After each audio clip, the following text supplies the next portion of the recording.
नाज़रीन, बात करेंगे अफसोसनाक वाक़े की। CSS ऑफिसर के हवाले से chief executive officer military cantonment बनू बिलाल पाशा की अचानक मौत ने अहले खाना और दोस्तों को हिलाकर रख दिया। DPO इफ्तिखार शाह ने बिलाल पाशा की खुदकुशी की तस्दीक कर ली। CSS ऑफिसर की खुदकुशी की खबर ने सोशल मीडिया को अफसुर्दा करके रख दिया है।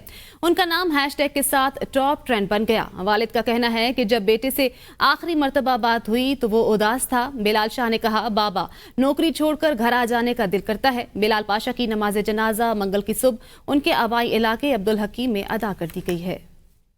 Chief executive officer cantonment board बनू बिलाल पाशा की अचानक मौत अहले खाना और दोस्तों समेत सबको अफसुर्दा कर दिया। बिलाल पाशा के वालिद अहमद यार ने BBC से बात करते हुए बताया कि आखिरी मर्तबा जब बेटे से बात हुई तो वो उदास था। उसने कहा, बाबा नौकरी छोड़कर घर आ जाने का दिल चाहता है, तबादला हो गया है, रावलपिंडी जाकर छुट्टी की दरख्वास्त देता हूँ। बिलाल ने इतवार के रोज फजर की नमाज के वक्त फोन किया, लेकिन उसके बाद जब मैंने बिलाल को फोन किया तो राबता नहीं हो पाया। 11 और 12:30 बजे दोबारा कॉल्स की। रात देर गए भी मस्जिद में बैठकर फोन किया, लेकिन बिलाल ने फोन नहीं उठाया। पीर को बिलाल के दोस्त को फोन किया, उसने जाकर देखा तो अंदर से दरवाजा बंद था। कमरे के अंदर दाखिल हुए तो बिलाल जिंदा नहीं था। बिलाल पाशा के दोस्त असिस्टेंट कमिश्नर बनू सैयद इब्रार अली शाह ने बताया कि फोन पर राबता न होने के बायस वो बिलाल पाशा के दफ्तर गए। वहाँ न मिलने पर वो उनकी रिहाइशगाह पहुँचे। मुलाजमीन से पूछा तो उन्होंने कहा दरवाजे पर दस्तक दी है मगर कोई जवाब नहीं मिला। हम स्टोर के रास्ते कमरे में पहुँचे तो बिलाल मुर्दा हालत में थे। मेहनत और लगन से कामयाब होने वाले CSS अफसर बिलाल पाशा की मौत ने सोशल मीडिया पर तूफान बर्पा कर दिया।